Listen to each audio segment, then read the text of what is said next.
Sweet brains.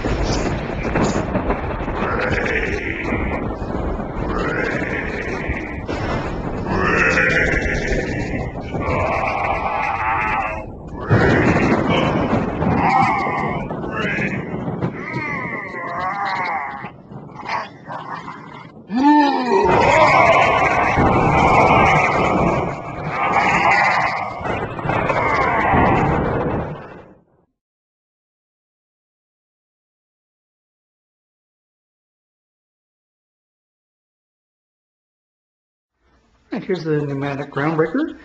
It's basically a plywood base, two arms connected by a shoulder.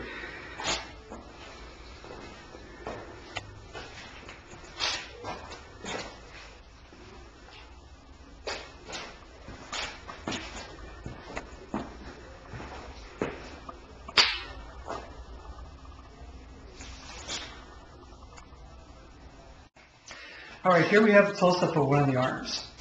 Everything should be in proportion. Here you have your lower arm, here you have your upper arm, here's your elbow, here's your wrist, and here's your shoulder. At each one of these joints, you will have a hinge.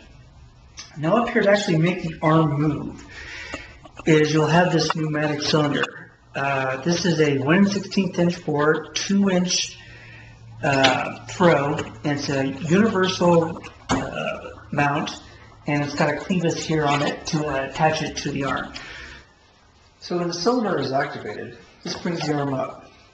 Now you notice that the elbow here at the arm is not completely straight. It's got a little bit of a bend here at the elbow, and that's good. It's a little more realistic.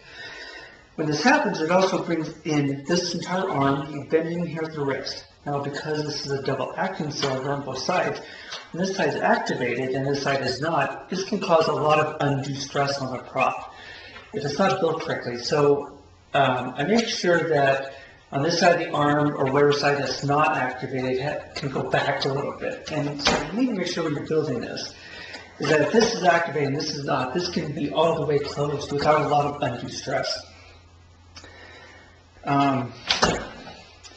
I can't say very well, but there's just one bolt here on each of the shoulders.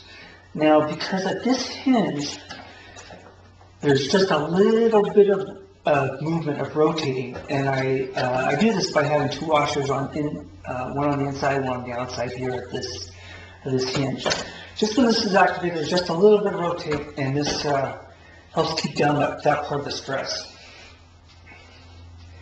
So again, there's use bolts on this. Don't use drywall screws, especially on any where the pneumatics touches.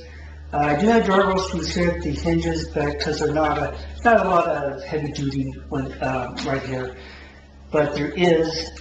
All right, so once you have this all set up, what you do is you put a jacket over this, and you can have a nice mask. And what we did was actually, once we put the jacket on, we actually drilled holes onto the jacket, onto this wood to actually make sure that to stabilize the jacket. Here you can do any kind of mask you want. I tried a foam head. The foam head didn't last very long because of all the movement of this prop. So it's best to probably use a gallon jug as to fill out the mask. Now, because there is so much movement in this and a lot of jerky movement, what happens is we have a little bit of a slope in our front yard, so I had to add this to kind of stabilize it. And also an issue with that is because there's so much movement, it was actually slowly sliding down the yard, so we actually had to stake it down and put something in front of it to prevent it from moving. And what you can do, we don't put hands down here, but you can.